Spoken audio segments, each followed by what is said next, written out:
പറഞ്ഞത് ഇത്രയും കേട്ടു. ശ്രീ അഡ്വക്കേറ്റ് രാംകുമാറിലേക്ക്. സാർ, ഒന്ന് ശ്രീ CVM വാണിമേൽ അങ്ങയുടെ വാദം ഖണ്ഡിച്ചു. മുസ്ലിം ലീഗ്, ഇന്ത്യൻ യൂണിയൻ മുസ്ലിം ലീഗ് ഒരു വർഗീയ കക്ഷി അല്ല എന്നുള്ളത്, തികച്ചും മതേതര നിലപാട് സ്വീകരിക്കുന്ന ഒരു കക്ഷിയാണെന്ന് അദ്ദേഹം ആവർത്തിച്ചു പറയുന്നു. രണ്ട്, ശ്രീ വെള്ളാപ്പള്ളി നടേശൻ നടത്തിയത് ഭിന്നതയുണ്ടാക്കുന്ന, നിന്ദിക്കേണ്ട പ്രസ്താവനയാണെന്ന് ഏകസ്വരത്തിൽ പറയുകയാണ് ശ്രീ CVM വാണിമേൽ, ശ്രീ റെജി ലുക്കോ, ശ്രീ ശ്രീകുമാർ എന്നിവർ. രാംകുമാർ സാർ, അങ്ങേക്ക് മറുപടി പറയാം.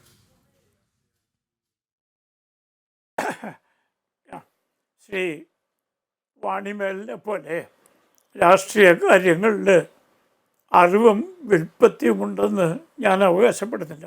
കാരണം എൻ്റെ പ്രവർത്തന മണ്ഡലം വേറെയാണ്. പക്ഷേ ഇവിടെ നടക്കുന്ന കാര്യങ്ങൾ സസൂക്ഷ്മം വീക്ഷിക്കുന്നൊരു വ്യക്തി എന്ന നിലയ്ക്ക് എൻ്റെ സുഹൃത്ത് ശ്രീ വാണിമേലിനോട് എനിക്ക് ചില ചെറിയ സംശയങ്ങൾ ചോദിക്കാനുണ്ട്.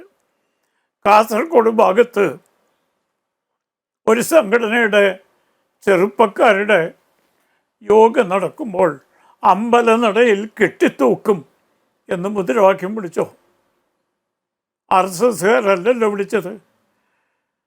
വേറൊരു സ്ഥലത്ത് 47 കഴിഞ്ഞ കാലഘട്ടങ്ങളിൽ അദ്ദേഹം, ഞാനും സ്കൂൾ വിദ്യാർത്ഥിയാണ്, ഞാൻ കേട്ടതല്ല, കേട്ടു എന്ന് പറയുന്നവർ പറഞ്ഞ 8 അണയ്ക്ക് കത്തി വാങ്ങി കുത്തി വാങ്ങി പാകിസ്ഥാൻ എന്ന മുദ്രാവാക്യം മലബാർ ഭാഗത്ത് ഉണ്ടായിട്ടുണ്ടോ?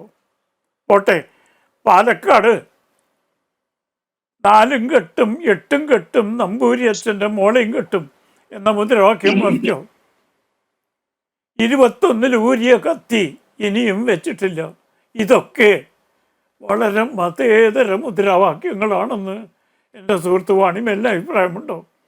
ഞങ്ങളെപ്പോലെ നിസ്സാരന്മാർക്ക് മറിച്ചാണ് തോന്നുന്നത്. നഗ്നമായ മതവിദ്വേഷം, കേരളത്തിൽ ഒരിക്കലും കേൾക്കാത്ത അറപ്പുണ്ടാക്കുന്ന മുദ്രാവാക്യങ്ങളാണ് ഈ സംഘടന ഉയർത്തിയത്. ഈ സംഘടനയുമായിട്ട് ലീഗിനൊരു ബന്ധവുമില്ല എന്ന് ശ്രീ വാണിമേലിന് തറപ്പിച്ച് പറയാമോ? അപ്പോൾ വിദ്വേഷം പരത്തുന്നവരല്ല എന്ന അവകാശവാദം അസ്ഥാനത്താണ്. കാരണം കേരളത്തിലെ കണ്ണും കാതുമുള്ളവരൊക്കെ ഞാൻ ഈ പറഞ്ഞ സംഭവങ്ങൾ കേട്ടിട്ടുണ്ട്, കാസർഗോഡും പാലക്കാടും ഉള്ളവർ കണ്ടിട്ടുണ്ട്. അതിൻ്റെ പ്രത്യാഘാതങ്ങൾ എന്താണ്?